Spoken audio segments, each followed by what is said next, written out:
Welcome back to the Real News Network. I've been speaking with Johanna Bozuwa of the Democracy Collaborative about the call to make utilities public to foster energy democracy and fight climate change. But what about making the whole fossil fuel industry public? Again, I'm here with Johanna Bozuwa. She is a research associate at Democracy Collaborative, and her latest piece is Shifting Ownership for the Energy Transition in the Green New Deal, a transatlantic proposal, which was just published in a new series from Commonwealth. Thanks for sticking with us. Thank you. So again, you say that nationalizing the fossil fuel industry, taking the entire fossil fuel industry into public hands is a way to fight the climate crisis, not just to create democracy, but also to actually lower emissions and bring forth climate justice. Talk about how that works and why. Yeah, so it's sometimes a jarring proposal for people, and I understand that, but honestly, it could be one of the fastest ways for us to deal with the extraction. So right now we have a bunch of candidates for presidential candidates that are coming up with these proposals around stopping extraction on public lands, which is great. But actually, a lot of the extraction is happening on private lands. Right. And so the question is, how do we actually go after that type of extraction? How do we stop this? And that's where kind of this proposal of nationalizing the fossil fuel industry comes from, because it could give us access to that at a much faster pace, and then we can be in charge of actually winding that energy down and winding that extraction down for a managed decline. And one of the things that I also find really compelling about this nationalization plan is the fact that it also puts us in charge of the transition for the workers. What we've seen in these situations with all kinds of companies in the energy sector is that they just look for they go bankrupt and they look for a bailout. And I would like to preempt that and actually take them over before they go bankrupt and fail to provide pension benefits, stop helping with things like black lung, which we've seen a lot in the coal industry, and provide a plan that is democratically decided by the United States instead of letting corporations be in charge of that decision, because they're going to try to extract every dollar and every barrel and then leave workers behind. So how exactly would this work? Because you would tell a company like a Shell or an Exxon, either you comply with these regulations or we'll take you over. Is it an outright buyout up front of all fossil fuel companies? So it can work in a lot of different ways. Kind of the proposal that we've put forward in this most recent piece is actually that we do something very similar to what happened in the last financial crash in 2008. In 2008, we actually took over a lot of the big banks to save the financial system. There were a lot of things wrong with how that operated, but they essentially used this financial mechanism through the Federal Reserve called quantitative easing. And they, through that, were able to make money and then buy out 51% of these corporations overnight. And so you could actually see a very similar thing happening to nationalize the fossil fuel companies that are in the United States, take them over on the market with 51%, and then take over the control of the shareholders. And in the last situation, we actually didn't take that control. We said we won't interfere, but we're going to save you. This time we're saying, no, we're interfering, and we're going to eliminate your company in the end. That's what we're looking to as the final end goal. So I want to ask you about the opposition, but first, I hear right now some viewers are watching this and saying, what about inflation? Doesn't this create inflation? Would this create inflation? So it's a really good question. I probably don't have as good of an answer as one of my colleagues who has done some really good research on this inflation. But I think that the reality is we've done these things in the past, and it hasn't affected us as much as it could have. And similar things have also been used in the UK with their central bank as well. And instead of helping the larger public, it's been very focused on big industry and often carbon-intensive industries instead of focusing on us. And that's what we're trying to redirect. Right. And I think actually when the Fed did this to bail out the big banks, there was not a noticeable amount of inflation in the American economy. So there's some precedent for it. Although, again, this would be quite different. And because it would be so different, I guess you would see a completely different kind of opposition. I mean, how would the Koch brothers respond to something like this?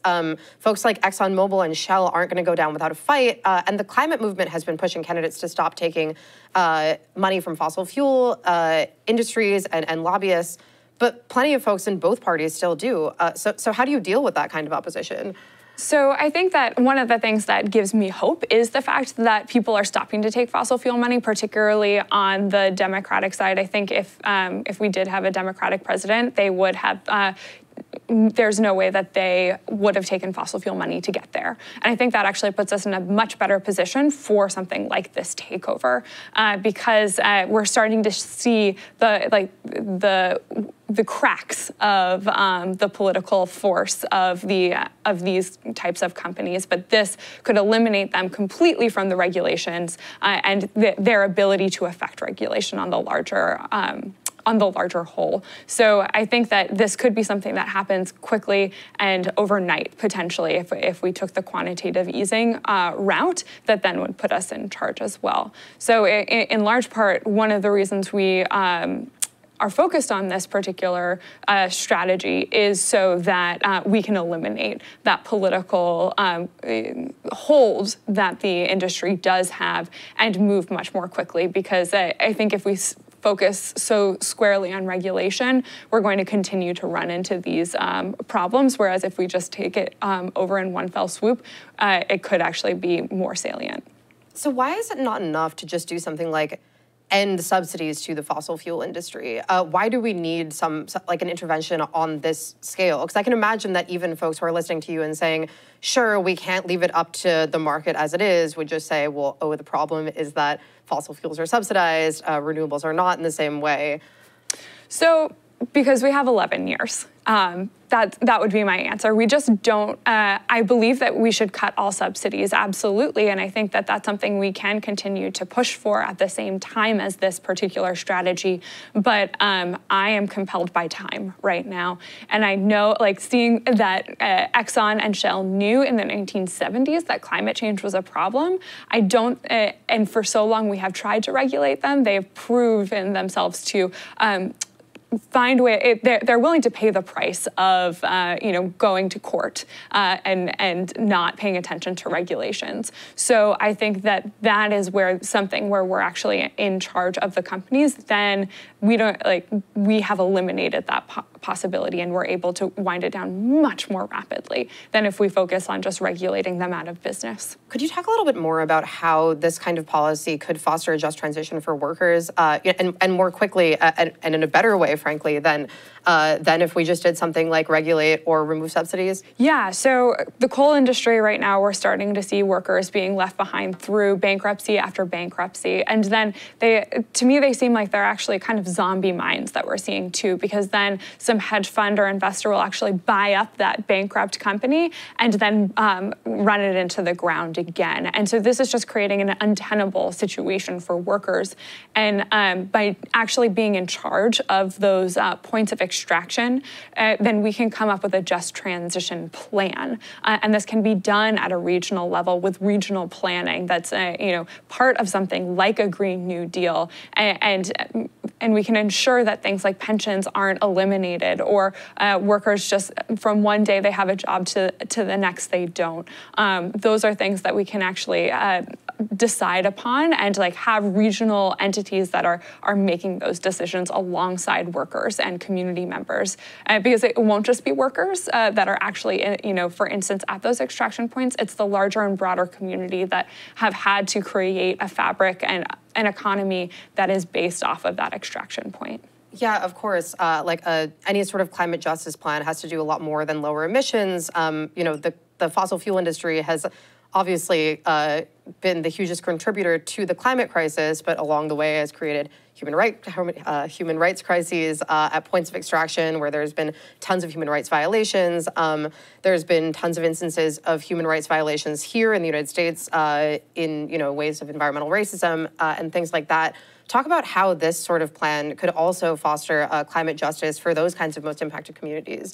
It will take us off of a fossil-based energy system, and it'll work to do that much faster than it would have otherwise. But I think that it's taking into consideration the larger community, because we can do this type of regional planning that says, for instance, if you look at Oklahoma, which is obviously a huge place where we're seeing extraction happen right now, and communities are being directly affected when it comes to the type of pollution that's associated with that extraction, and also just the increased and intensified heat. We can identify that as an area where we could see a huge amount of renewable power being built. And so then we could create job transition plans and work to operate within the community that's there to provide them with new types of resources and an economy that's driven and for them. And of course, we're in this era right now where the Green New Deal is a part of public discourse in a really big way. As you say in your Commonwealth piece, I think, the Green New Deal has been criticized by some for not directly talking about taking on the fossil fuel industry. But by evoking the New Deal itself, it does kind of harken back to an era where there is precedent for taking over something on this scale. Could you talk a little bit about what the precedent is for this kind of public takeover in the United States? Yeah, so if we look back, not to take us back to Thomas Edison, but maybe I will for a moment. Thomas Edison, was one of the champions of creating the electric system, but his apprentice was this man named Samuel Insull, who started the utility holding companies and just extracted as much money as was possible. And then his holding companies were so poorly constructed and so their accounting so bad that they helped to crash the economy. And FDR railed against them. If you read some of his speeches at that time, he went after these utility companies because he knew that they were exploiting so many communities across the United States, and refused particularly to go into rural areas because they saw it as not economically viable.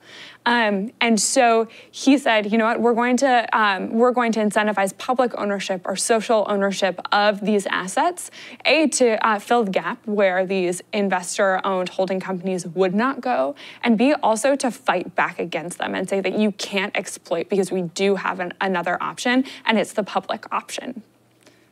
And lastly, have you seen much mobilization around this? Again, I know that a few years ago, this was a much more radical idea than we're seeing that it's being considered as now. But now folks like Jay Inslee have been alluding to the idea of taking over the fossil fuel industry. Talk about the movement supporting this and whether it's really politically viable in this moment.